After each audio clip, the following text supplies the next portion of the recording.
Bonjour tout le monde et bienvenue à Balado Ludique, un podcast entièrement dédié aux jeux, plus particulièrement aux jeux de table et aux jeux de société. Aujourd'hui, saison 5, épisode 1. Wouhou! Oh là là là là là là là là là là là là là là. Fait que, c'est ça, JF, on est là pour la saison 5. Qui se serait attendu à ce qu'on soit là maintenant pour la saison 5? Je sais pas, mais écoute, on est content d'être là pour une saison un peu particulière. Comme toutes les choses qu'on essaie de faire, on essaie d'explorer, de découvrir des nouvelles techniques. Donc là, JF, c'est quoi le plan de match aujourd'hui? Le plan de match, ben écoute, la saison 5 au complet va être destinée à présenter notre Top 100! Et oui, top 100 à moi et à Simon, donc un top 200 pratiquement, donc 200 jeux. Évidemment, on va avoir quand même plusieurs crossovers. On imagine. Donc, ouais, j'imagine. 200 jeux, 10 épisodes. Et là, en fait, JF, toi, tu gardes tout le crunchy. le jus pour la fin. On a des vies occupées, on peut pas toujours tout faire, mais on veut vraiment faire le podcast. Donc là, on a décidé d'opter pour un concept qui est de faire tous les épisodes en une journée. Une saison, une journée, bam! Une saison, une journée, 10 épisodes consécutifs dans lesquels on va se claquer notre top 100 one shot. D'un coup. D'un coup. Donc là, juste pour vous situer, il est 11h le matin. On est au mois de juillet. Pleine canicule, en fait. Il fait extrêmement chaud. Et on va essayer d'enregistrer les 10 épisodes. En fait, on va enregistrer. C'est ça qu'on va faire, là, Simon. On va enregistrer. Doute pas de nous. Donc là, on est tout frais, on est tout excité. Quand il va être rendu 2h du matin puis qu'on va être rendu à l'épisode 9, on pourra éventuellement suivre. Mais je pense que ça va être intéressant parce que c'est une saison qui se veut le plus intemporelle possible. Elle va pouvoir être réécoutée dans le futur et ça va aussi donner un pouls de l'époque à laquelle on se trouvait au moment où on a fait ça. Absolument. Donc, oui, les épisodes vont être concentrés sur nos top 10, dans le fond. On va quand même en profiter pour parler un petit peu de choses qui arrivent dans les semaines où l'épisode va être diffusé. Mais c'est ça, on va se concentrer surtout sur le top 10 de chacun de nous. Mais en gros, aucune frénésie, aucune invité, aucune actualité, que des gens qui parlent de jeux bien tranquilles. À fond. Bon, Jeff, je pense que si on veut se rendre, il faut commencer à avancer. Mais bon, comme à l'habitude, là, on commence une saison comme ça, bang. Dites-vous que tous les jeux qu'on a joués, toutes les choses importantes qui se passent, on va y revenir dans la saison 6. C'est bon? On peut pas tout faire d'un coup, hein, donc une chose à la fois. Mais on va quand même se lancer un tout petit peu parce que Gen Con vient tout juste de passer. En fait, ça va passer pour nous dans la réalité, mais pour vous, ça vient juste de passer. Et JF, en plus, tu y étais. En tout cas, tu vas y aller. Ouais, exact. Toujours inquiétant, en fait, de faire des épisodes en pensant au futur comme ça, parce qu'on sait pas. Hein. Imagine, il arrive quelque chose de très grave. Je sais pas, hein, une compagnie immense ferme, un scandale éclate, et nous, on est là, on parle de ce jeu-là, comme si tout allait bien. Mais bon, Gen Con a eu lieu, et JF, on a noté quelques petits jeux, là, comme à l'habitude, qu'on jugeait intéressants, qu'on trouvait qu'ils avaient l'air cool. Donc, qu'est-ce que tu t'attends de Gen Con, là? Comme à toutes les années, on espère voir des nouveaux jeux intéressants, des nouvelles mécaniques. Après ça, il y a tellement de jeux. C'est un petit peu dur de... Là, en plus, on va faire ça assez court. Là. On ne va pas parler pendant plusieurs minutes là, de ça. Donc, on va essayer de garder surtout ceux que j'ai spotés qui me semblaient le plus intéressants ou du moins que j'allais absolument aller voir à Gen Con. Et mon premier se nomme Watergate. Donc, nouveau jeu qui prend la thématique du Watergate, on s'entend.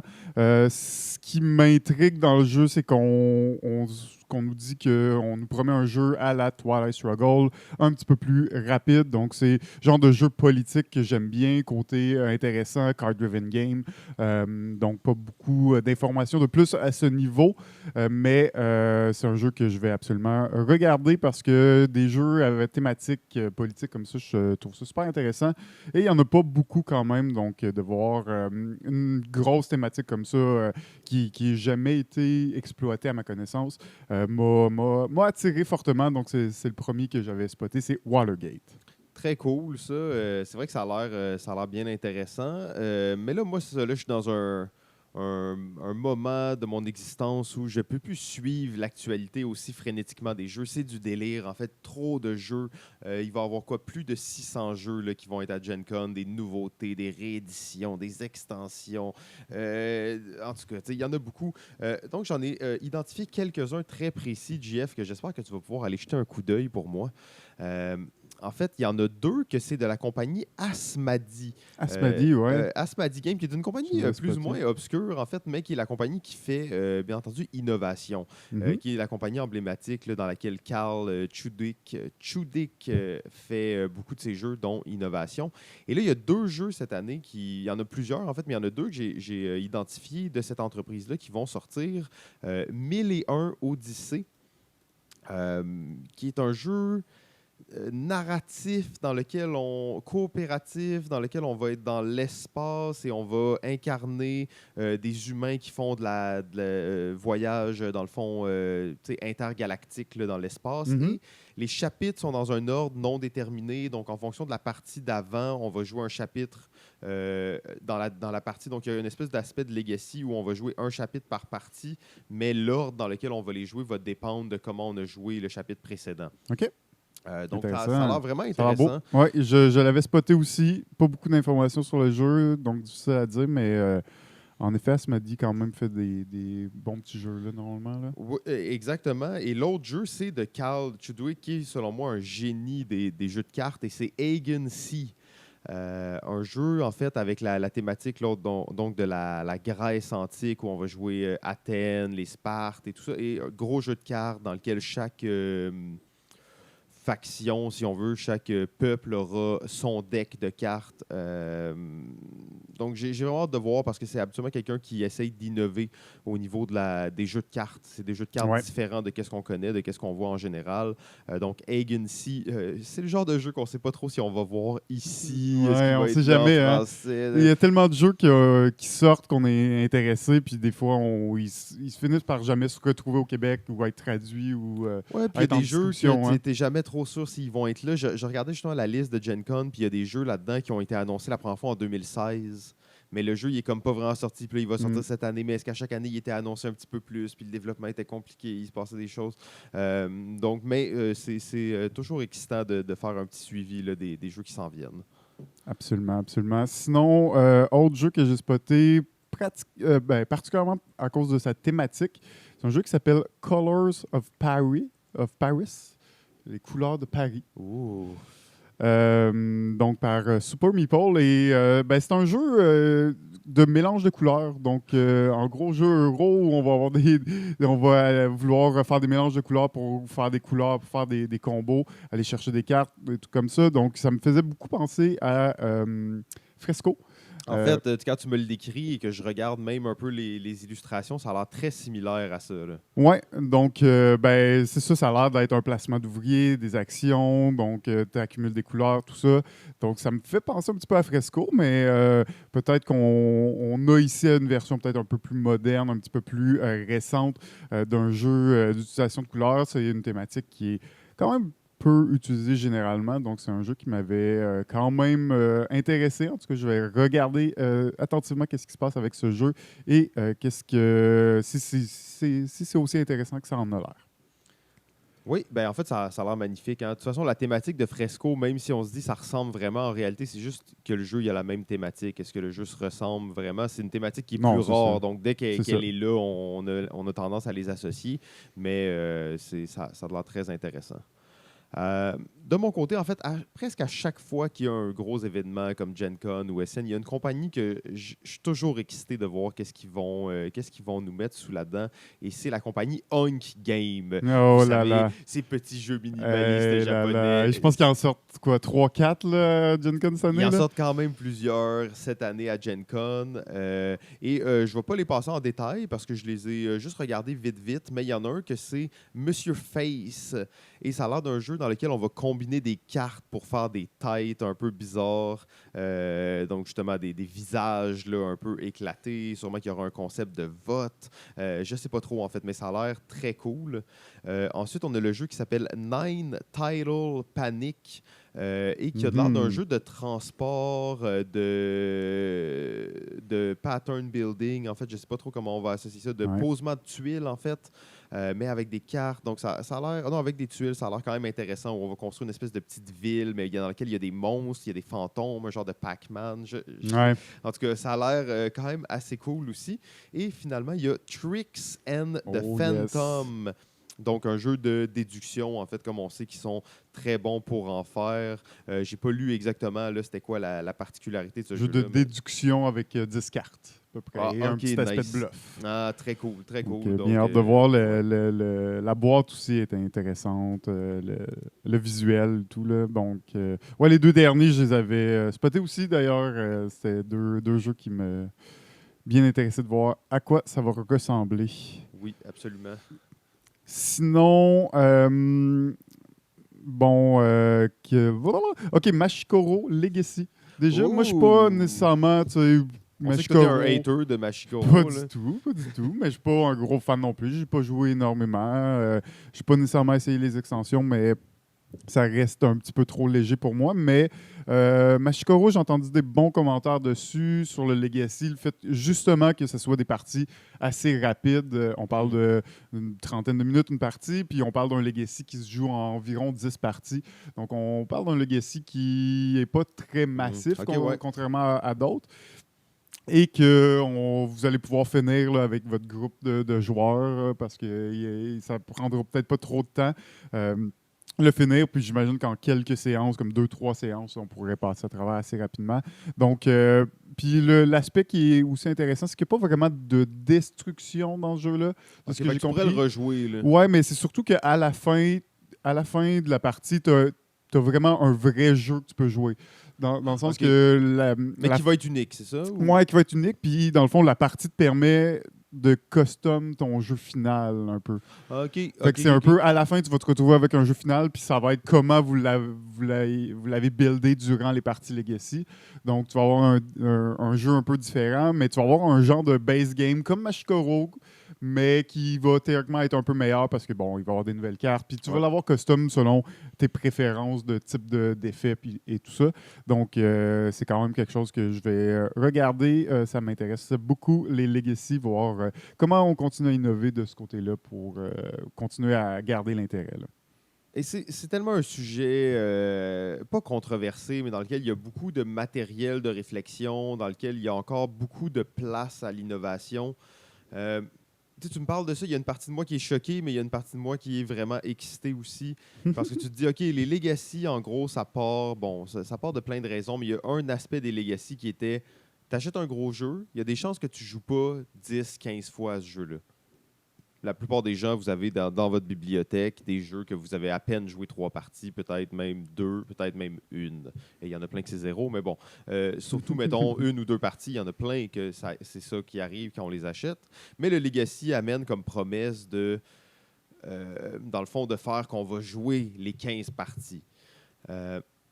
Mais là, tu arrives avec un jeu que tu sais que tu vas jouer plus que 10 parties avec. Mettons, je pense on pourrait imaginer une version Legacy de Welcome, mettons, quelque chose comme ça. Mais c'est sûr que tu vas jouer plus de parties déjà au départ, mais là, tu en fais un Legacy qui va personnaliser. Et surtout, la question que je me pose, c'est est-ce que tu crois que les gens ils vont vraiment jouer après avoir fini la partie Legacy? C'est une bonne question. Déjà d'avoir... De pouvoir faire ça, déjà, ça, c'est le fun. Est-ce qu'on le fait vraiment? Est-ce que je continuerai à jouer à Pandémie Legacy? Mais Pandémie Legacy, c'est un peu différent aussi parce qu'on s'entend que le plateau, il est vraiment saccagé. Oui, c'est ça, exact. Puis j'imagine qu'à cause de ça, il y a peut-être plus de narration qu'il y en a dans Mashikoro. Mais ça reste à voir, tu sais. Après ça, je sais aussi que des jeux comme... tu sais, il y a d'autres Legacy qui se sont tentés justement à... le Charterstone, là, dans le sens d'avoir une partie à la fin. Faudrait voir avec ceux qui l'ont acheté. Est-ce que tu continues à jouer? Est-ce que tu as encore un intérêt à jouer avec ça après? C'est une bonne question. Je pense que pour ceux qui aiment le jeu de base Mashikoro puis qui achètent Legacy, ben, il y a des chances qu'ils continuent à jouer avec après. Ouais. Est-ce que si comme moi, je l'achète juste pour jouer le Legacy, de bonnes chances que je ne le joue pas après, en effet, parce que c'est pas nécessairement un jeu que je jouerais Mais à moins que en tu l'aies théorie, tu sais. Mais si tu l'as personnalisé pour ton personnalisé. style de jeu. Exact. Puis peut-être que ça devient plus intéressant à cause de ça, justement. C'est à voir. D'ailleurs, tu parles de Welcome. Sortent beaucoup d'extensions. Oui, beaucoup d'extensions, mais c'est comme juste un peu des. Ben, il doit y avoir quelques petites différences dans chaque boîte, j'imagine. Mais tu sais, il y a le truc d'Halloween, le truc de plage. C'est un peu incroyable. Je sais pas trop si c'est le meilleur move. En même temps, si l'idée c'est juste d'en vendre à ceux qui en ont pas, puis que les gens puissent choisir un peu parmi des thématiques, est-ce que c'est un jeu qui est rendu tellement dans le grand public qu'ils peuvent se permettre ce genre de choses-là? Peut-être. Puis si c'est le cas, ben en fait, je trouve ça quand même assez cool, là. Mais c'est ça. C'est pas juste un ou deux là, extensions. Là. Il y en a comme 5-6. Mais c'est pas des extensions, c'est toutes des. C'est toutes des stand-alone. Ouais, c'est tous des jeux qui sont Ouais. autosuffisants. Qui Mais sont avec juste... une thématique Ouais. là, un peu Mais je plus. pense qu'il y a quelques petites règles différentes dans chacun. Ça Probablement, Ouais. ouais. Exact. Mais il y en a plusieurs. Là. Ça m'a surpris de voir ça. On parle de quoi 6-7 environ. Nomme-nous-en donc. Il y en a un de Noël, non? Easter Egg Hunt. Doomsday Thematic Neighborhood. Ice Cream Truck and Outbreak. OK. Spring Neighborhood Extension. Summer Neighborhood Extension. Bon. Il y a des extensions dans tout ça. Hein? OK. Fait qu'il c'est ça. Fait qu'il y a un mélange d'extensions et de standalone avec thématiques différentes.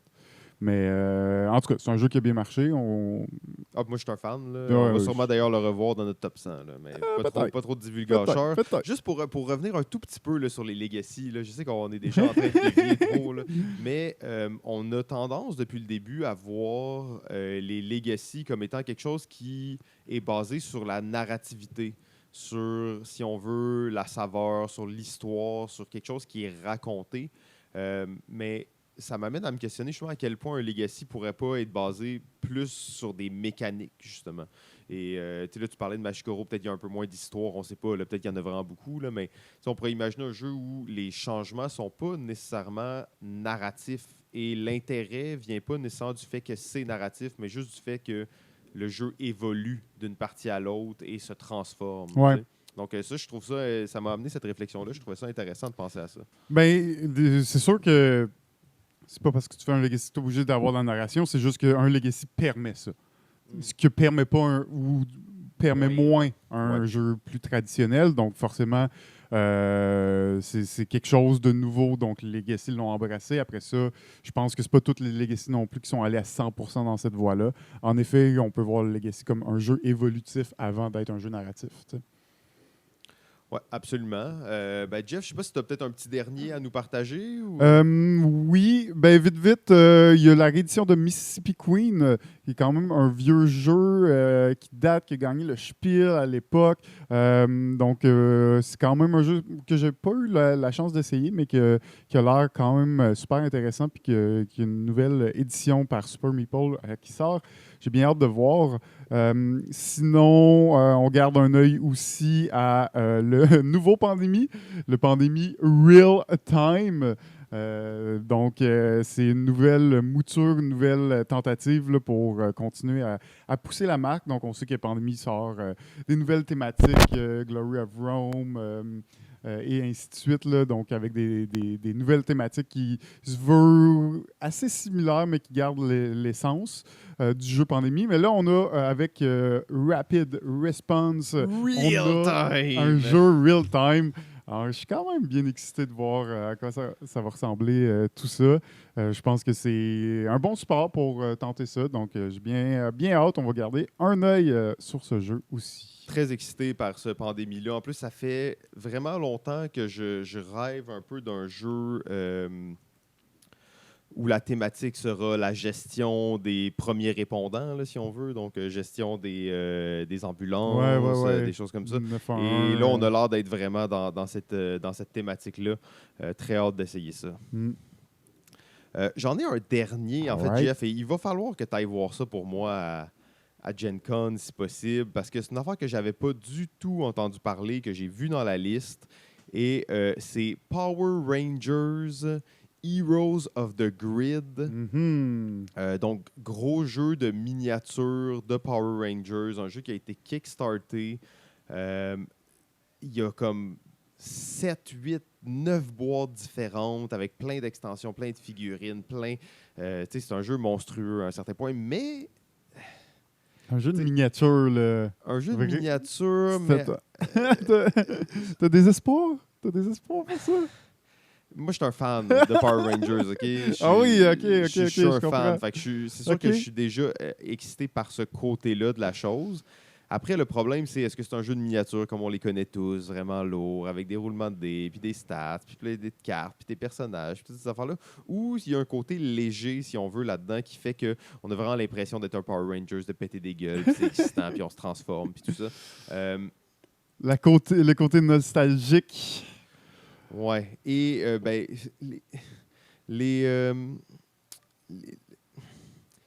les figurines et tout ça, ils ont l'air quand même cool. Je veux être un Power Ranger. J'aimerais ça être ça. Les reviews sont quand même bons. Je suis quand même curieux de voir ça. Donc, j'espère que tu. Curieux d'autant plus que Renegade Game n'a pas tendance à faire des jeux de miniature en général.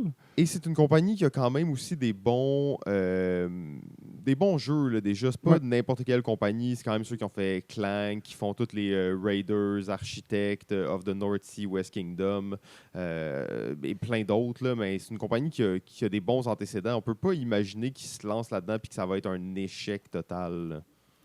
En tout cas, on peut garder espoir. Que ce gros jeu de licence soit intéressant malgré tout, parce que de plus en plus, les jeux de licence, on peut voir dans les dernières années, ça s'est quand même dégradé.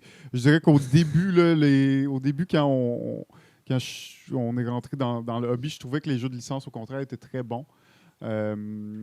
Par rapport à ce qu'on a l'habitude, ou de l'habitude d'avoir un jeu de licence Monopoly, mais on sait que ça va être de la merde quand même, mais je trouvais que...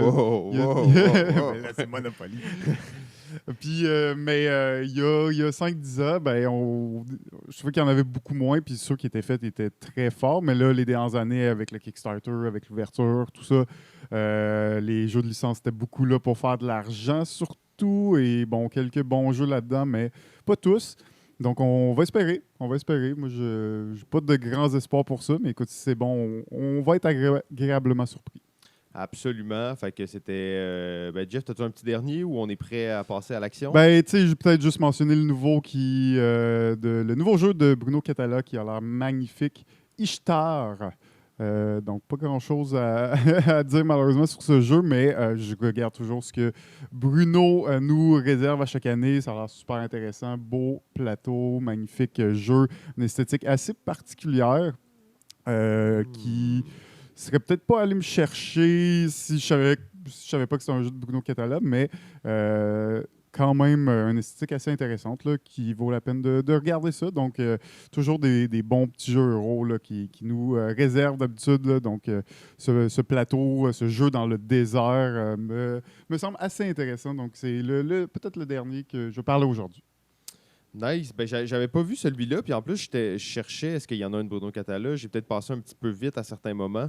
Et oui, ça a l'air spécial. En fait, c'est quelqu'un à surveiller, bien entendu. C'est un des auteurs qu'on apprécie particulièrement là, ici au podcast. Et bien hâte de voir ça. Ishtar, les jardins de Babylone. Oh yes. Là, c'est là, JF, on se lance. Donc là, on a pris un peu plus de temps, premier épisode, mais après ça, ça va être quand même assez... Il y aura des intros un peu moins grandes. On a peut-être une petite intro pour la moitié des épisodes. Les autres, on va juste aller directement dans le top 100 rapidement. Donc aujourd'hui, on va commencer le top 100. Donc ça va être de jeux 100 à 91. Oh yes! En fait, là, j'avais l'idée de toujours commencer avec le jeu BGG, qui était dans la position, dans le fond, que nous, on s'apprête. Donc, le 100e jeu sur BGG, c'est quoi? Désolé, j'étais tout bien prêt et là, on s'est lancé sans ça. Donc, c'est le jeu Résistance Avalon. En 100e position sur BGG. On le sait, on a parlé de ça souvent. Donc, très bon jeu de déduction. L'évolution de résistance, en fait, avec une petite particularité, quelques rôles différents. Très cool. Là.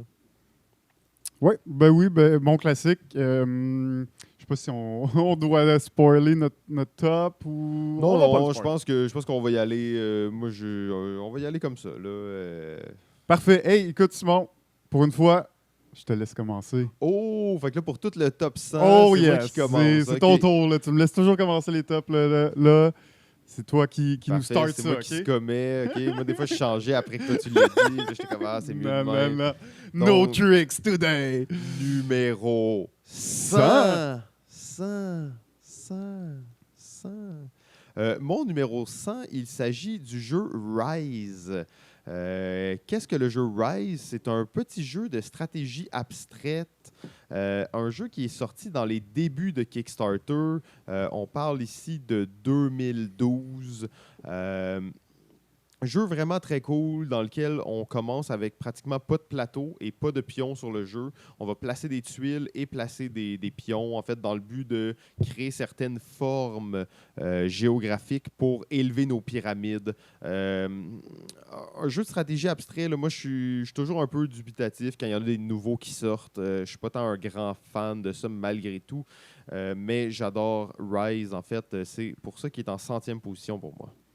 Ouais, bon petit jeu de stratégie abstrait. Je n'ai pas joué beaucoup, mais les jeux de stratégie abstrait, il y en a tellement que j'ai l'impression qu'il y en a certains que tu vas accrocher puis que tu vas rester sur eux. Tu sais, comme moi non plus, j'en joue pas beaucoup, mais ceux que j'aime, je vais y jouer. Ouais, puis t'en as pas 15 chez puis toi, mais t'en as deux. Puis je vais pas en jouer tant que ça, mais quand j'en ai un nouveau que j'aime bien, ben lui, je vais le jouer. Ouais, bon petit jeu. Bon choix. Donc, mon numéro 100.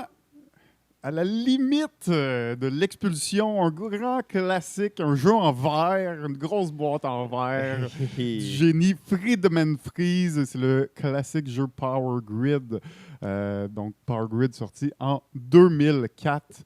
Donc, old school un peu, mais encore un bon jeu aujourd'hui. Je pense que s'il se retrouve 100e place, on se dit que c'est pas si mal comme position, mais il aurait pu être plus haut sur la liste, mais bon, on reste un petit peu... commence à être vieillot un petit peu comme jeu, on le sent un petit peu dans sa mécanique, tout ça, mais ça reste vraiment le fun, ça reste vraiment intéressant comme engin, et bon, les mécaniques un peu frivoles et des fois un peu fuckées de Friedemann Fries font quand même que c'est un jeu assez intéressant à jouer et original.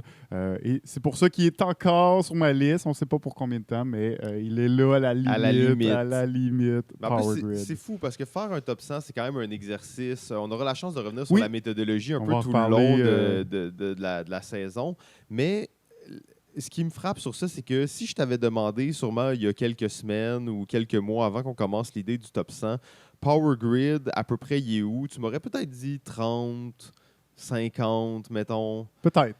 Mais là, tu te rends compte, Top 100 50, jeux, c'est pas beaucoup. Hein? Ah, c'est pas beaucoup. Il y a des très bons jeux qui ne sont pas dans la liste. Moi, je me disais, ça va être difficile d'en mettre 100, mais non, il y en a des très bons qui ont été expulsés de la liste. Là. Ouais, puis il y en a que, bon, on en reparlera encore une fois, mais que ça fait trop longtemps ou qui ont été expulsés juste parce que ça faisait trop longtemps que j'avais pas joué. Tu avais juste joué une partie il y a 3 ans. Puis... C'est ça, exact. Il y a des jeux que j'ai joué juste une fois qui est dans la liste. Ils sont rares quand même, la plupart du temps. Juste une fois, j'essaie de les mettre de côté. Mais il y en a qui, après une partie, étaient assez marquants. Mais en effet, c'est vraiment dur. Puis c'est fou de voir à quel point, des fois, il y a un jeu qui a je pensais qu'il allait être top 30, puis finalement se retrouve à soit même pas être dans le top, ou soit à être dans les 80 ou des trucs comme ça. Donc, des jeux qui ont glissé jusqu'à peut-être en sortir. Mais bon, quand même, Power Grid est encore là, en effet, à la limite. Je pense pas que c'est un jeu qui va gagner en position. Ouais, OK. Il n'est pas sur sa montée. Il n'est pas sur sa montée, c'est le jeu de 2004. S'il y a une nouvelle édition ou une réédition du jeu, il y a des chances, mais ils ont déjà fait le 10e anniversaire, il y a déjà 3 ans, 4 ans. OK. Donc, puis ils l'ont réédité, ils ont fait un beau coffret, une belle nouvelle version. Mais bon, je pense pas que c'était un nouveau jeu en soi, là, c'est plus une genre de version de luxe. Donc, Power Grid, mon numéro 100. Numéro 99. Le numéro 99 sur BGG, c'est le jeu Game of Thrones, donc The Board Game, Game of Thrones. On sait, c'est gros jeu massif, un genre d'héritier de diplomatie, l'idée de combat, bon système de combat presque unique, là, en fait, où on va parier secrètement certaines choses.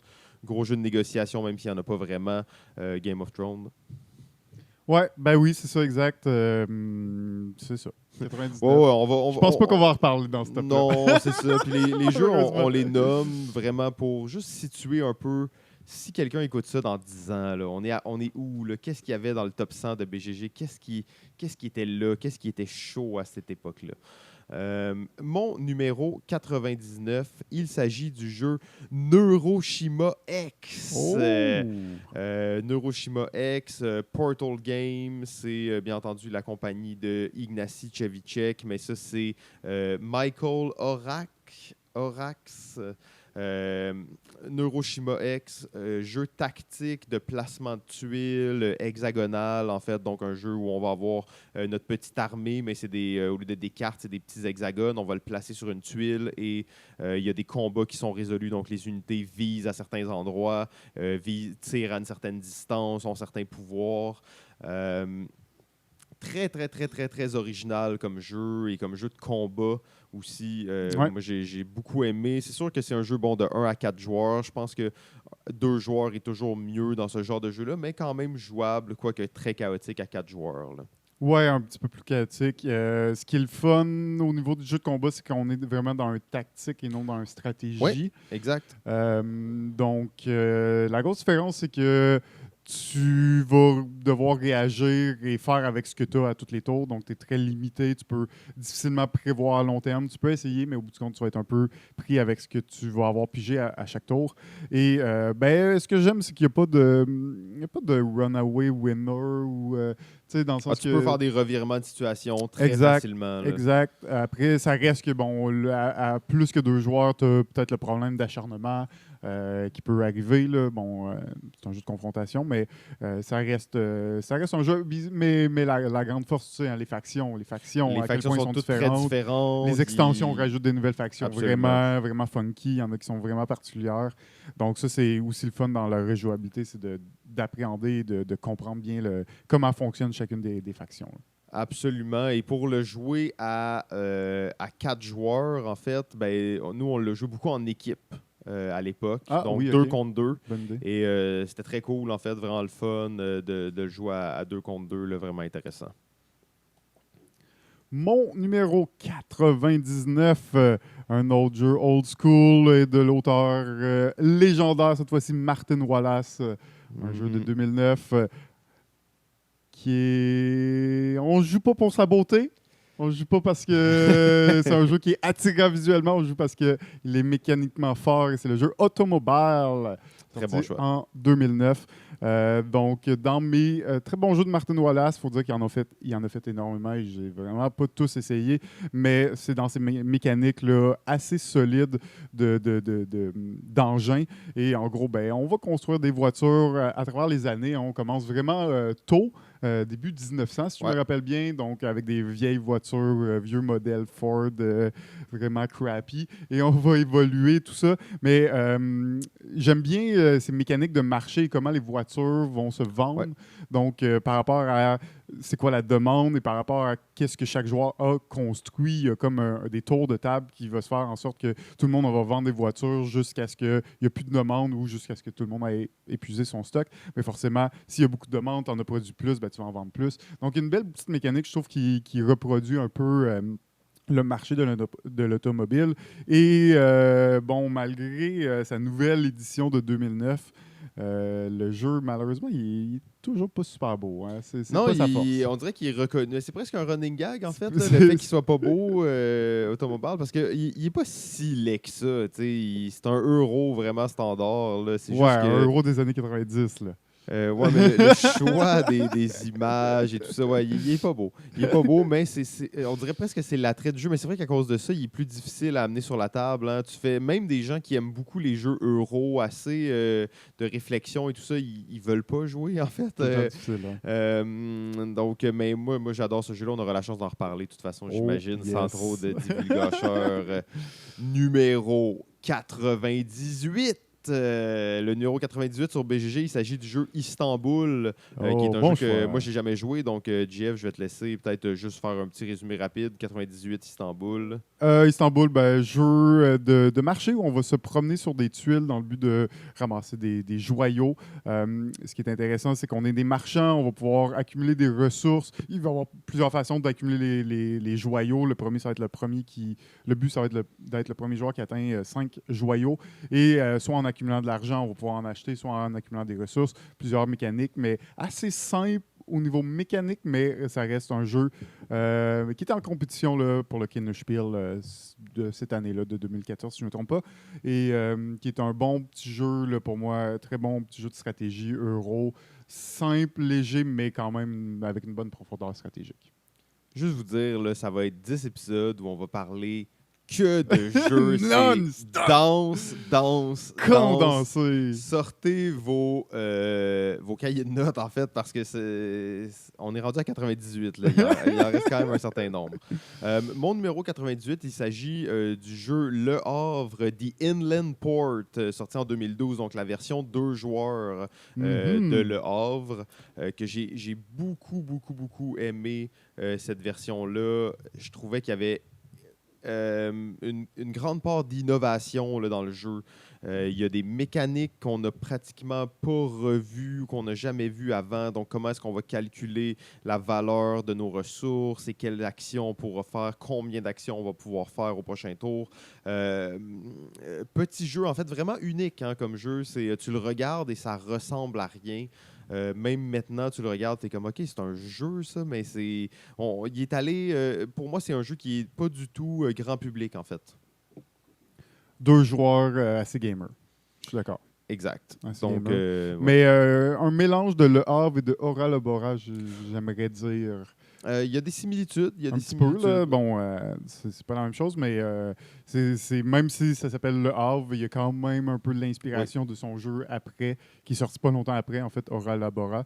J'aime bien voir ces versions 2 joueurs, souvent assez intéressantes, hein, les versions 2 joueurs de User Rosenberg, inspirées de ces jeux généralement à 4 joueurs, qui sont des jeux un peu plus longs et un peu plus massifs.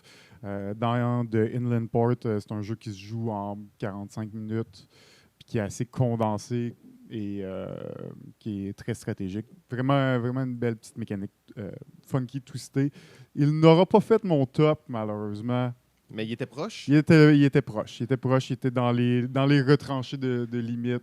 C'était un petit peu difficile de le rentrer, mais bon, il est quand même là dans mon cœur. OK, c'est bon. Alors, mon numéro 98, un jeu plus récent cette fois-ci, c'est le jeu Century Spice Road. Donc, jeu de gestion de ressources. Notre but, ça va être d'accumuler des épices dans le but de remplir des commandes et donc d'être le joueur avec le plus de points de victoire. Ce que j'aime beaucoup de jeu, c'est que c'est un jeu assez rapide, fast-paced, mécanique simple, familiale, jusqu'à 5 joueurs. Je trouve qu'il y a un bel esthétique, encore plus pour la version Golem, disons, un peu funky, mais un jeu que j'apprécie beaucoup, que je sors encore à l'occasion. Bon, filler game. Je n'ai pas pu encore tester le 2e et le 3e tout ensemble, tout ça. D'ailleurs, le 3e vient juste de sortir. Le 3e va être montré à Gen Con, donc je pense qu'il est sur le bord d'être release. J'ai bien hâte de tester tout ça ensemble, mais je pense que Century, pour moi, c'est un bon petit jeu qui marche bien, que je vais pouvoir encore sortir à l'occasion et dans des occasions un peu plus familiales ou dans des occasions où on a peu de temps, un petit filler game entre 2 plus gros jeux. C'est un bon petit jeu qui marche très bien, très beau d'ailleurs. Donc, Century Spice Road pour mon numéro 98. Bon choix, en fait. Hein, bon choix. Il n'est pas dans mon top, mais c'est un très bon jeu. J'ai hâte, d'ailleurs, de voir là, les 3 ensemble. Comment est-ce que ce concept-là, c'est comme une promesse hein, d'un concept un peu spécial, mais est-ce que ça va... Est-ce que ça va deliver?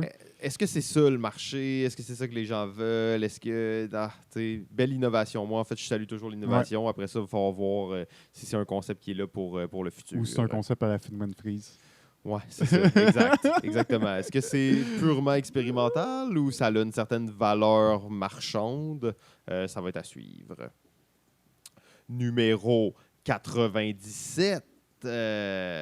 Sur le numéro 97 sur BGG, donc Board Game Geek, qui est la référence, on aura Castle of the Mad King Ludwig. J'imagine qu'on aura la chance d'en reparler plus tard, donc on n'est pas nécessairement obligé d'aller dans les détails maintenant. Mon numéro 97, il s'agit d'un jeu assez récent aussi. On remarquera que la plupart de nos jeux se situent entre 2008 et 2014, mais il y en a quelques-uns après, quelques-uns avant. Est-ce que c'est parce que c'était notre prime de joueurs? Est-ce que c'est parce que c'est là qu'on a découvert? Est-ce qu'on a beaucoup de nostalgie de 2008 à 2014? Ce sera à voir. J'imagine qu'on pourra en rediscuter. À la fin, ouais, on pourra faire un recap là, de tout ça. OK, ben mon numéro 97, il s'agit du jeu Holding On, de The Troubled Life of Billy Kerr. Ah oui, il a fait ton top. Il a fait le top de justesse, même si on n'a pas terminé l'aventure. Et en fait, il fait mon top sur la promesse que la suite du jeu, parce que nous, on a joué peut-être le tiers ou un peu plus que le tiers du jeu, que la suite est aussi bonne, sinon meilleure que ce jeu-là. Pour moi, je mets ça dans la catégorie des jeux narratifs. Donc, c'est des jeux qui vont te raconter une histoire une fois sur, disons, une dizaine de parties, sur un étendue d'une dizaine de parties. Et après ce jeu-là, comme un escape en boîte, ben, ne pourra plus être rejoué vraiment, ou du moins l'intérêt va être vraiment moins grand de le rejouer. Jeu magnifique, en fait, surtout. Hein. Ça, on va parler de très beaux jeux, de jeux aussi un peu plus sérieux. Que le but, c'est pas nécessairement juste de rire ou c'est de se raconter une histoire en groupe, de découvrir une histoire en groupe. Est-ce qu'il y a vraiment un défi mécanique? Je le sais pas tant non plus. Mais j'ai bien aimé là, l'expérience quand on l'a essayé. Là. Ouais, ben intéressant comme jeu, en effet. J'aimerais ça voir la suite aussi des choses. C'est aussi un peu un jeu expérimental à la limite. Oui, hein. ouais. Probablement qu'on s'imaginait plus que ça allait être un jeu, que ça allait être plus expérimental que ce ne l'était finalement. Bon point. Parce que on se rappelle, il était dans ta liste là, des jeux les plus attendus pour, c'était quoi, Essen l'année passée? Oui. Si je me trompe pas. Exact. Et on l'a joué, on a aimé ça, mais je pense qu'on s'attendait à quelque chose de plus funky. Et on s'est retrouvé devant un jeu assez mécanique malgré tout, mais qui a un aspect narratif qui est assez particulier. N'aura pas fait ma liste, mais quand même un jeu assez intéressant à explorer si vous aimez la thématique. Absolument. Mon numéro 97 est le jeu sorti en 2014, Cold Express. Donc, Cold Express. Mais là, c'est là, je suis inquiet un peu. De quoi tu parles? Si on a ça en 97e position, là.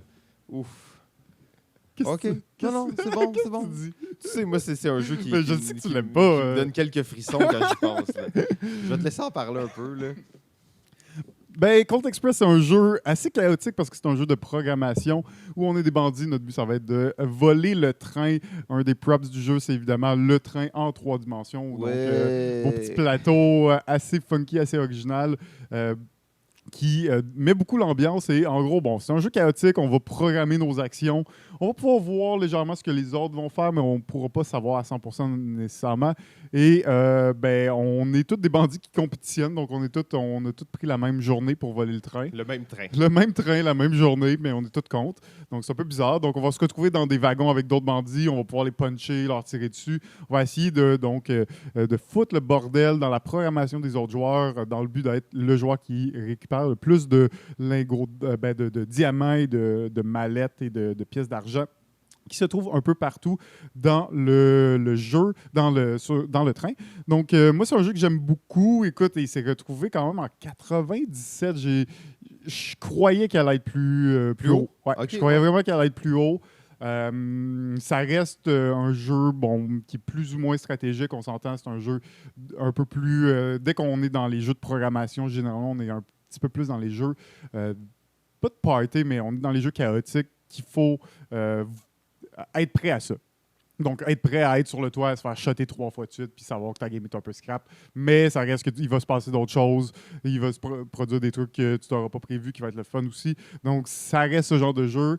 un peu chaotique, mais c'est un jeu qui est bien fait, qui est familial, jusqu'à 6 joueurs. Belle production de jeu. Moi, je trouve que c'est un excellent jeu, c'est Cold Express. OK. Donc, en même temps, tu sais, je réfléchissais à ça, puis j'étais comme, je comprends pas pourquoi j'aime pas ça. Je pense que tu as joué une fois et que tu as eu une mauvaise expérience. Ouais, c'est ça. Puis en plus, il y a un de mes jeux dans mes tops qui est extrêmement chaotique et pour moi, qui est le meilleur jeu de programmation chaotique.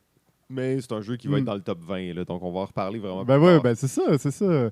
Mais en effet, moi j'ai eu l'occasion d'en jouer plusieurs, puis c'est vrai que tu as des parties où tu n'as pas grand contrôle, puis tu vas te faire un peu éclater, alors que d'autres, ça va bien se passer. Fait on joue pas nécessairement pour gagner, on joue plus pour l'espèce de chaos et de narrativité qui va se passer, des événements un peu chaotiques qui vont se passer. C'est aussi beaucoup le plaisir. Après ça, ben, l'esthétique du jeu, puis le fait qu'on a un personnage avec un petit bonus, je trouve que ça rajoute aussi beaucoup à cette thématique de chaos. Numéro 96. Sur Board Game Geek, en 96e position, c'est drôle parce qu'on retrouve un jeu qui a souvent été mentionné au podcast comme étant l'une de nos pires expériences de jeu à vie. On était les deux ensemble. En plus, il s'agit du jeu Grand Austria Hotel. Je pense pas que c'est si mauvais que nous, J'ai tellement de gens qui m'ont dit que c'était vraiment qu'ils bon. adorent ce jeu-là. Après coup, tellement de gens qui m'ont dit « Ah oui, moi je joue avec ma belle famille » ou puis... ça, tout ça. Puis je comprends pas. En même temps, nous, on a toujours l'excuse qu'on y a joué à 6 ou à 5. En tout cas, on y a joué au maximum de joueurs. Ils disent 4 sur ça, mais moi, je suis sûr qu'on était 6 quand on a joué. Non, on était 4, c'est juste qu'on joue avec 2 Analysis Paralysis. On était 4. Vous voyez, je suis rendu à me dire qu'on était 6 tellement que c'était terrible. On était 4. OK, non, je jouais jamais à ça. Mon numéro 96, c'est un jeu sorti en 1968. Un jeu que j'ai joué une seule fois il y a 4 ans à peu près. Donc, c'est quand même pour être dans le top 100. Et c'est le jeu Situation 4 fait par Marvin Glass. Juste pour vous mettre en contexte, Marvin Glass, c'est un inventeur des années 60-70. C'est le gars qui a inventé, vous savez, les grosses lunettes soleil en plastique, les méga grosses lunettes soleil roses en plastique. C'est lui qui a inventé ça. Mais il a aussi fait des jeux. J'aimerais ça que PPP7 soit là justement pour nous en parler parce que lui, c'est un spécialiste et c'est lui qui nous avait d'ailleurs introduit à Situation 4. Qu'est-ce que c'est que ce jeu, cet énergumène de jeu? C'est un jeu en temps réel dans lequel les joueurs vont en équipe de 2 contre 2, vont essayer de faire un casse-tête le plus vite possible. La particularité du jeu, le casse-tête représente une espèce de champ militaire, donc c'est un affrontement entre 2 armées, et les 2 équipes ont exactement le même casse-tête, mais avec des couleurs différentes. Donc les teintes sont différentes dans chacun, et le but va être de partir chacun de son côté pour se rejoindre au centre en faisant le casse-tête le plus vite possible et en s'emparant de points stratégiques parce que cette pièce du casse-tête est de notre couleur. Super concept, là, complètement éclaté, ça marche vraiment bien. J'avais adoré ce jeu. Je n'ai pas pu l'essayer, ce jeu-là. Tout le monde m'en parle. Encore une fois, je trouve que c'est vraiment abstrait. Comme quand je te l'explique, t'es comme... Je peux pas comprendre comment tu peux faire un jeu de puzzle compétitif, de confrontation en temps réel, qui est sorti dans les années 70. C'est juste pas possible. Genre. En même temps, c'est le genre de jeu qui sort dans les années 70 puis que... comme des trucs assez fuckés. Là. Il y a plusieurs jeux assez funky qui sont sortis, des concepts un peu éclatés. Mais ce jeu-là gagnerait à être réédité. Là, ça marcherait maintenant. Là, ça marcherait à notre époque. Là, je comprends pas. Là. Oh, OK, bon, on va arrêter le podcast maintenant et on va aller travailler là-dessus. C'est bon? OK, bye. Jeff? Mon numéro 96. Un jeu de Bruno Catala. Et c'est le jeu King Domino. Donc, sorti en 2016, King Domino se retrouve un petit peu haut sur ma liste. Ça reste un jeu que je risque de pas jouer si souvent que ça, mais c'est un jeu qui est très, très bon, très solide pour un petit filler 15 minutes. Je trouve qu'il y a une belle esthétique, très clean au niveau du jeu. On sent le côté kata dans ce jeu, faire des points de victoire de plein de façons différentes, mais la simplicité, à quel point c'est clean comme mécanique, des petites extensions qui peuvent rajouter beaucoup de rejouabilité, de profondeur au jeu. On parle aussi évidemment de la suite un peu Queen Domino, une version peut-être un petit peu plus gamer. Comme je n'ai pas joué assez suffisamment, j'ai quand même mis King Domino parce que c'est un jeu que je pourrais jouer n'importe quand. T'sais, souvent les jeux de mon top 100, si je me dis quelqu'un te le propose. s'il y a des bonnes chances que je puisse dire oui. Là, ou ça, c'était un des trucs que tu avais dans ta tête quand tu faisais ta liste. Est-ce que tu disais, OK, ça, est-ce que si on me le propose là, un peu n'importe quand, je vais dire oui? C'est ça. Après ça, il y a des jeux de 4 heures que c'est pas nécessairement ça, le fait qu'il est rentré dans ma liste. Là. Mais un jeu comme ça, un jeu de 15 minutes comme ça, si les gens ils me le proposent puis j'hésite, il y a des bonnes chances qu'il n'ait pas fait partie de ma liste, forcément. Bon point. Bon point. Donc, King Domino, peut-être qu'il va gagner des places à force de peut-être y jouer un peu plus, mais pour l'instant, ce retour en 96, mais mérite sa place dans le top 100, tant qu'à moi, c'est King Domino. Très, très bon choix, très bon choix. Numéro 95.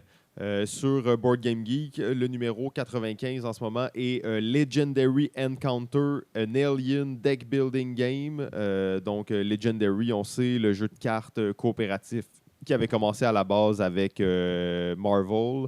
Mais là, aujourd'hui, maintenant, c'est cette version qui se retrouve en 95e position. Très bon jeu de cartes, là. Mon numéro 95, il s'agit du jeu du Docteur. Le Docteur, et c'est le jeu Winner Circle. Donc, jeu de course de chevaux, réimplémentation du jeu là, qui s'appelle Turf Royal ou Turf Horse Racing. Donc, plusieurs noms différents qui se sont alternés à travers le temps. Jeu très cool dans lequel il y a des courses de chevaux, mais on ne contrôle pas un cheval en particulier. On va parier sur les chevaux au début de la course et à tour de rôle, dans le fond, on va influencer un peu n'importe quel cheval avec des roulements de dés. Très, très simple, mais c'est un jeu où, et ça j'aime bien ces jeux-là, le jeu où le niveau de décibels monte en fait. Tu sors ce jeu-là dans une soirée, le niveau de décibels augmente autour de cette table. Même des gens souvent qui sont pas portés à s'exciter tant que ça vont se mettre debout de temps en temps, vont dire « Allez, allez, fais avancer tel cheval » et vont... l'excitation gagne la foule en fait. Ouais, tu te sens vraiment dans une course de chevaux. Là. Je trouve que c'est ça la force un peu de ce jeu-là, c'est que le feeling est là. Le feeling est là. Les mécaniques font en sorte que tu fais pas juste cheerer pour un cheval random. Tu sais, comme si je me pointe dans une course de chevaux, je vais cheerer pour un cheval random, aucune idée. Puis tu n'auras pas les stats. Là. Les stats sont assez là pour te donner une idée qui risque de gagner, mais en même temps avec une marge d'erreur assez grande que ça peut ne pas être lui. Et le fait que tu as aussi le contrôle sur. Légèrement le contrôle sur les chevaux qui avancent. Au moins une petite prise de décision de temps en temps qui fait en sorte que c'est pas juste une simulation. Dans le fond, tu as une simulation, mais que les joueurs à tour de rôle vont devoir prendre une décision et donc jouer cette simulation-là. Ce qui ne risque de pas être en ton avantage, mais qui fait partie du hasard. Mais ce qui est cool, c'est que ça peut l'être parce que si nous deux, on parie sur le même cheval, dans le fond, on va être comme ensemble sur ce cheval-là. À vouloir le faire avancer le plus vite et profiter du bon moment pour le faire avancer le plus vite possible. Non, moi, c'est un jeu, en fait, qui est là, je pense pas qu'il va monter, si on reprend un peu l'expression que tu disais tantôt, mais il pourrait rester là, dans les 80-100 là, pendant plusieurs années, peut-être même voire à jamais. Une chose qu'on a dit, on parle pas beaucoup de la méthodologie, on va en parler bien entendu tout au long de la chose, mais à n'importe quel moment, en fait, quand je regarde ma liste, je peux commencer à changer des jeux de position.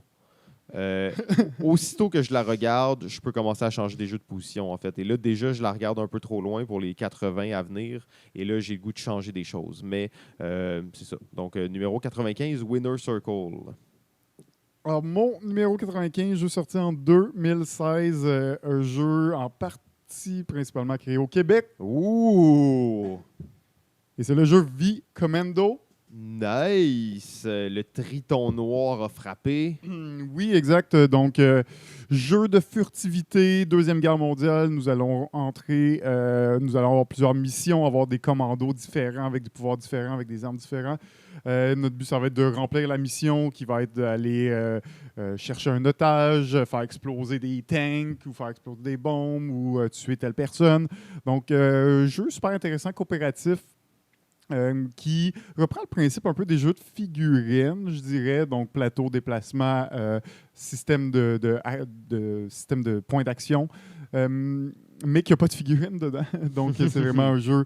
Il n'y a pas de figurines parce que bon, les tuiles vont être utilisées les tuiles de personnages vont être utilisées de différentes façons pour afficher le statut de ton personnage, donc blessé ou il a été vu par l'ennemi, donc tout ça. Parce que la grosse spécificité du jeu, c'est pas juste un jeu de baston, on rentre dans une pièce puis on tape des gueules. C'est aussi de rester furtif, donc de s'infiltrer. Et plus on va rester furtif, moins il va y avoir d'ennemis qui vont se présenter. Donc, en théorie, mieux on va se porter pour faire la mission.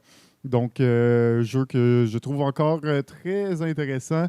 Thématique, bon, assez spécifique, Deuxième Guerre mondiale, il faut aimer ça. Mais le flavor qui a été mis dedans, la recherche sur des escouades, sur des missions qui sont réellement passées est présente. Donc, la recherche historique derrière est là. Donc, pour les amateurs de cette thématique-là aussi, ça peut être super intéressant. Mon jeu, c'est le jeu V-Commando.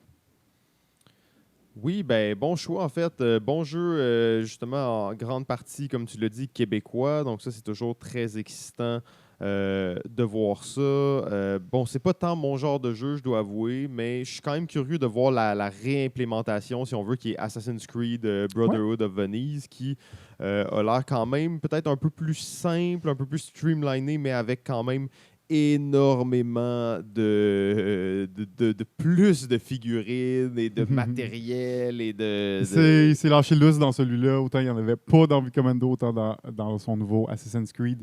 Et il y en a beaucoup. Il y en a beaucoup. Absolument. Là, je suis un peu mitigé. Est-ce qu'on est rendu au 93 ou au 94? 94. 94.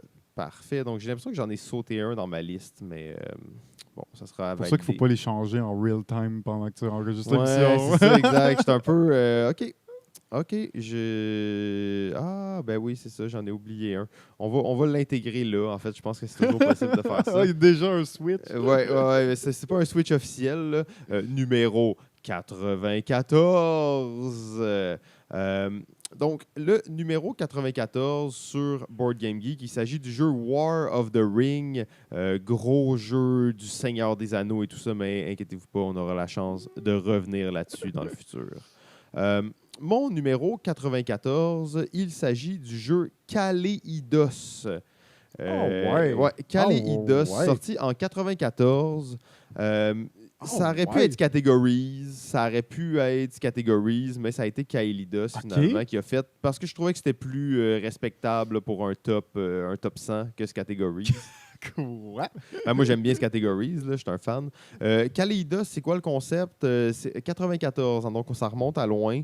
C'est un jeu dans lequel on a des superbes images et des images à la Dixit, mais comme 10 ans avant.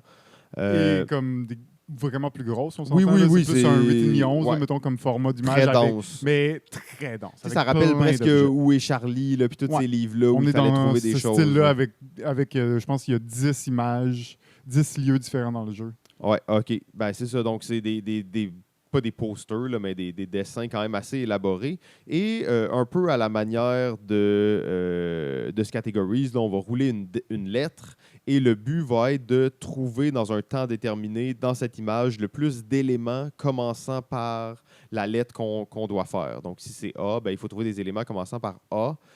Ça peut être, par contre, un peu plus imaginatif que ce Categories. Ça peut être une action qui se passe sur le plateau. Ça pourrait même être une pensée que quelqu'un a, un personnage sur le plateau.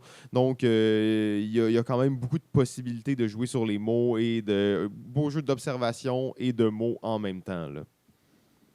Ouais, OK, intéressant, ça me surprend. Je m'attendais pas à ça. C'est une surprise, hein? Ben ouais, grosse surprise, en effet. Ça veut-tu dire que ce Categories, il n'est pas dans ton top?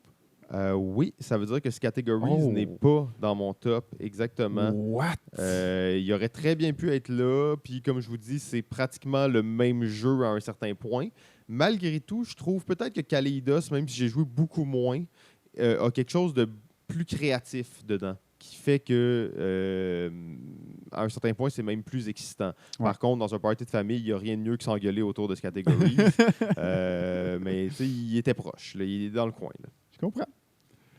Mon numéro 94, un jeu que j'ai joué trop peu, malheureusement, peut-être la raison pourquoi il est aussi bas sur ma liste, mais malgré tout, il l'a fait, et c'est le jeu Bruges du grand auteur Stefan Feld, sorti en 2013. Bruges, écoute, jeu très euro, hein, salade de points, vraiment beaucoup de façons de faire des points dans ce jeu.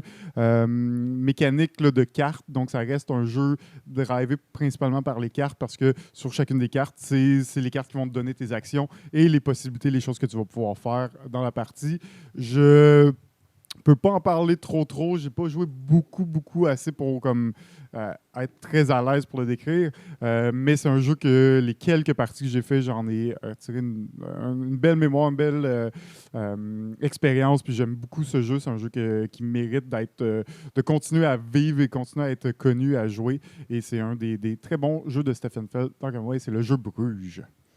Oui, magnifique choix, hein, je dois dire. C'est un jeu aussi auquel j'ai pas joué beaucoup et probablement que si j'avais joué plus, il aurait pu faire le top 100 sans beaucoup de Ça, on problèmes. l'a pas dit, hein, mais il y a tellement de jeux qui auraient pu faire mon top 100 que soit que j'ai pas joué assez, soit que ça fait trop longtemps, comme ça. Il y a quand même plusieurs un peu jeux crève-cœur qui n'ont pas pu faire partie de la liste qui auraient probablement pu. Parce que tu t'en rappelais pas assez, tu n'étais pas ça. sûr exactement c'était quoi. Exact. Puis... J'ai des fois une partie il y a 5 ans, t'es comme moi, mais si j'ai pas rejoué depuis, est-ce que c'est vraiment si bon? est-ce que ça vaut vraiment la peine? Donc il y en a qui ont été laissés de côté. Ou des plus récents que je sais qui auraient peut-être pu faire la liste parce que je sais que c'est mon style où j'ai pas eu l'occasion. On pourra faire un petit débrief éventuel de quelques jeux là, un peu crève-cœur. Qui n'ont pas fait le top 100. Oui, exact. Bien vu, bien vu. Numéro 93 sur BGG, il s'agit du jeu Star Realms, le petit jeu de cartes, de deck building qui a fait sensation là, quand il est sorti en 2014. De toute façon, je crois qu'on aura la chance d'en reparler, mais on en a déjà parlé aussi quand même assez régulièrement. Là. Mon numéro 93, et tu sais, on parlait des jeux justement qu'on n'a pas joué souvent, que si ça fait 5 ans qu'on n'a pas joué, mais on avait un bon souvenir. Ce jeu-là, ça pourrait être dans 3 ans le jeu qui est dans cette situation-là. Okay. Donc, j'ai joué il n'y a pas si longtemps, j'ai eu une très bonne expérience. Est-ce que je vais rejouer? Et si je ne rejoue pas dans les 5 prochaines années, est-ce que je vais m'en rappeler? Je ne suis pas sûr, mais c'est le jeu Franchise. On avait joué ensemble d'ailleurs, hein, si je me trompe non, pas. Je n'ai pas joué. Non, je n'ai pas essayé celui-là, mais je sais que vous aviez eu une bonne partie. Ça avait l'air assez intéressant. Donc, un Queen's Game qui est sorti 2018. Très bon jeu dans lequel les joueurs vont avoir chacun une franchise. Donc, ça peut être un genre de restaurant de patates. C'est des franchises dans les années 60, 50, 60. Là. Donc, une entreprise de lavage de vitres, une entreprise de crème glacée. Et on va s'établir comme ça à travers les États-Unis sur les réseaux routiers. Donc, c'est un jeu de route aussi. Il y a les autoroutes, les routes d'État. C'est la construction des haltes routières, c'est ça que tu me dis aux États-Unis? C'est presque ça, en fait, parce que c'est vraiment, tu vas t'établir sur des villes, mais vraiment, tes choix vont tout être basés sur comment ces villes-là sont connectées entre elles. Okay. Et le plateau est hallucinant, en fait. La façon dont les routes sont dessinées dessus, c'est vraiment unique et intéressant. Très bon jeu, là, justement, pas de majorité, de gestion de ressources. Il y a un peu de tout là-dedans. C'est un très bon jeu. Est-ce qu'il y a quelque chose qui fait qu'il va rester dans le temps? Ça reste à déterminer, mais c'est quand même excellente expérience que j'ai eue récemment là, avec le jeu Franchise. Très cool. Les Queen's Games, souvent, tu te trompes pas. Ouais, tu te trompes pas. C'est peut-être pas le jeu qui va te marquer et qui va faire ton top 10, là, mais généralement, c'est des bons jeux. C'est une bonne expérience. Puis c'est généralement assez solide. Puis j'ai trouvé qu'il était quand même assez gamer malgré tout. Okay. C'est pas du gros gamer là, puis tout ça, mais c'était pas juste comme une action à ton tour vraiment simple. Ouais, il y avait quand même une certaine stratégie. Il y avait vraiment une belle dose là, de stratégie dedans. Mon numéro 93 est la première entrée de jeu de party sur ma liste. Oh! Et car il n'y en a pas beaucoup. Mysterium, est-ce que c'est toi? Et c'est le jeu de Télestration. Oh, bon Le jeu choix. de Télestration, jeu de... Écoute, on en a tellement parlé. Hein. Je pense qu'on va pas s'étendre très longtemps, mais ça reste... il ne pouvait pas faire partie de mon top. J'y joue tellement souvent. C'est tellement facile à sortir. C'est tellement un succès garanti, ce jeu, que forcément, il devait être dans mon top 100. Donc, premier jeu de party sur la liste, Télestration. Cool. Ben, en plus, on en a parlé souvent, on aura la chance d'en reparler. Donc, très, très bon choix. Je suis content de voir qu'il est dans ton top. Numéro 92. Le numéro 92 sur BGG, c'est le jeu Champion of Midgard. J'ai aucune idée c'est quoi ce jeu-là. Jamais entendu parler. J'ai pas essayé, j'en ai entendu parler. Il y a d'ailleurs, si je me trompe pas, il y a comme une genre de suite qui sort à Gen Con. OK. D'ailleurs, là, dans le sens qu'il y a une genre de série de jeux à ce niveau-là. J'avais entendu de bons commentaires, j'ai pas eu l'occasion de l'essayer, malheureusement. Mon numéro 92, il s'agit du jeu One Night Ultimate Werewolf. Bon, je suis un fan de loup-garou. Dans le temps, je l'étais. Maintenant, je suis rendu... je suis plutôt un grand fan là, de loup-garou. Je trouve qu'il y a beaucoup de problématiques dans ce jeu-là. Et j'oserais pas comparer One Night Ultimate Werewolf à loup-garou et à une expérience de jeu similaire à loup-garou.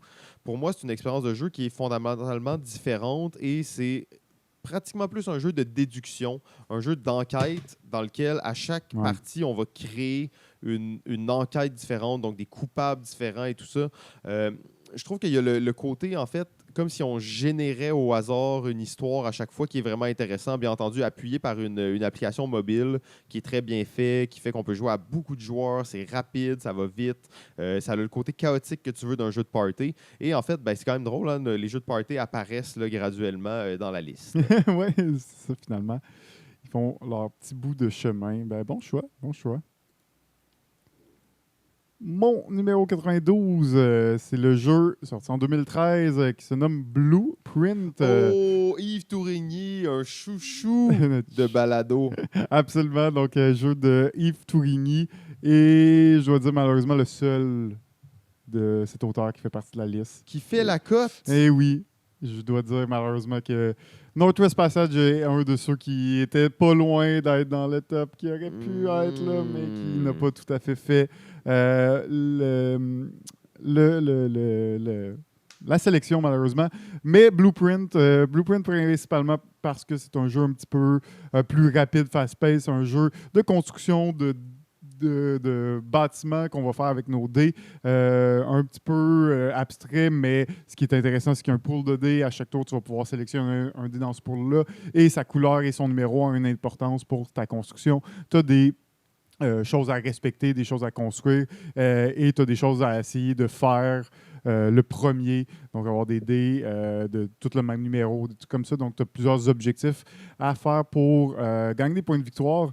Donc, moi, c'est un jeu que j'aime beaucoup encore, que je joue encore à l'occasion. Beau petit jeu de construction, je trouve qu'il est assez original, qui se mérite encore d'être dans mon top 100, et c'est le jeu Blueprint. Bon choix, en fait. Blueprint était très près de faire la sélection pour moi. Se trouve pas, là, malheureusement, dans le top 100, mais est tout près de la faire. Ce jeu-là a, si je pourrais me permettre, un défaut fondamental. C'est le fait qu'il est sorti en 2013 et qu'en 2013, on jugeait que les jeux de 2 à 4 étaient encore la norme. Et pour un si petit jeu rapide et le fun, je trouve qu'il manque le fait de pouvoir jouer un peu plus de joueurs. Parce que les occasions de sortir ce jeu-là sont nombreuses, mais souvent... À 6, mettons? À 6. À 6, ça aurait pu... Exactement. À 6, là, je le vois beaucoup plus à 6 joueurs qu'à 4. J'ai souvent voulu jouer et on était 5, on était 6 et c'était le niveau de jeu parfait pour qu'est-ce qu'on voulait. Par contre, là, je comprends que ça rajoute beaucoup de matériel parce que c'est un jeu qui c'est juste des dés pratiquement, donc ça rajoute beaucoup de dés. Est-ce que c'était l'époque aussi qui faisait que c'était pas la norme de sortir des jeux à 6 joueurs? Par contre, j'aime beaucoup, mais à cause de cette contrainte-là, n'arrive vraiment pas souvent sur la table. Je pensais que tu allais me dire l'autre un peu problème chronique de ce jeu. Oh! C'est que le sac est trop petit. qu'il faut piger dans le sac et c'est pas agréable de piger dedans. Mais comme c'est un jeu où on pige pas beaucoup dans le sac, ça me dérange un peu moins. C'est ça, ça me dérange un peu moins dans ce cas-là. Le dernier jeu du jour, on est là, le numéro 91. En 91e position sur sur BGG, le grand almanach des jeux, on retrouve le jeu Alchimiste, le méga jeu de déduction avec une application mobile qui est sorti en 2014. Gros jeu qui a fait un gros buzz, mais qui montre peut-être que des fois trop, c'est comme pas assez. Je pense qu'il y a des fans de ça, puis on le voit quand même en 91. Ça me surprend de le voir dans le top 100 parce que je trouve que c'est un jeu qui a, oui, fait un gros buzz quand il est sorti, mais qui est tombé à plat assez rapidement. Ouais. Et les commentaires que j'en ai eus, j'ai pas l'impression que ces gens-là qui l'ont joué ont envie d'y rejouer tant que ça. Fait que ça me surprend de le voir dans le top 100, sérieusement. Et une bonne anecdote pour moi de ce jeu-là, c'est mon cousin. Mon cousin qui est un néo-gamer, là. Il découvre le hobby là, il n'y a pas si longtemps, il est plus jeune, hein, c'est encore un adolescent, il découvre le hobby. D'ailleurs, je viens de lui donner comme 25 jeux là, que je désirais vendre. Je lui ai donné pour qu'il starte sa collection, quand même des jeux, des classiques intéressants. Et lui, c'est un grand fan du jeu Alchimiste. Okay? Mais je lui dis, ouais, c'est pas un peu long, c'est pas un peu intense à setter, puis tout ça. Il dit, ouais, c'est vraiment long. Là, je dis, OK, combien de temps ça dure une partie? Là, il dit, je sais pas, j'en ai jamais fini une. Puis là, je dis, OK, pourquoi t'en as jamais fini une? C'est trop long, puis tout ça. Là, il dit, non, à chaque fois, le truc de carton qui tient tous les jetons est tombé. Et ça, c'est avec ça que tu résous la déduction. Fait il m'a dit toutes les parties qu'il a jouées, il a pas pu les. Puis ça avait pas l'air de déranger. Il me disait comme, ça a tombé à chaque fois, fait qu'on n'a jamais fini. OK, puis tu rejoues encore, puis ça te dérange pas. Donc, j'étais un peu traumatisé par ce jeu-là. Je vais dire comme toi, j'étais un peu étonné de le voir dans le top 100 de BGG. Mais mon top 91, mon 91e jeu, c'est un jeu avec lequel j'ai un attachement vraiment particulier. Gagnant du Spiel en 2006, c'est le premier jeu que j'ai acheté. C'est le jeu L'Aventure Postale. Oh oui. Donc, on se rappellera de cette époque, quand on habitait ensemble, on était un gros groupe d'amis, et on avait acheté L'Aventure Postale, qui était le premier jeu que j'achetais de ma collection. C'était vraiment les balbutiements de notre groupe et des jeux de société à cette époque-là. Pourrait être plus haut, j'ai l'impression que c'est le genre de jeu qui va rester dans mon top 100 longtemps, qui va chevaucher Nostalgie en fonction... oblige, hein, des fois, moi aussi, il y a des jeux que c'est... Nostalgie oblige, et j'ai quand même rejoué 2-3 parties récemment. Okay. Par le hasard des choses. Cool. En fait, on a joué 2-3 parties de suite.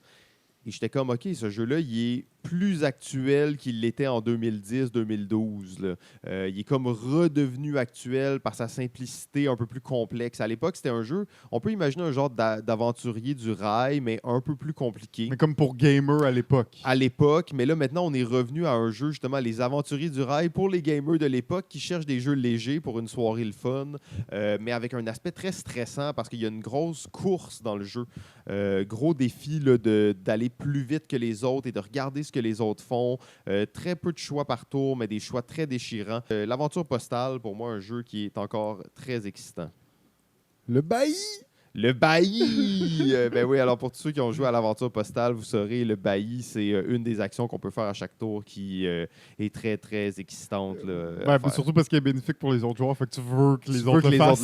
Mais pas que toi, tu le fasses pas, exactement.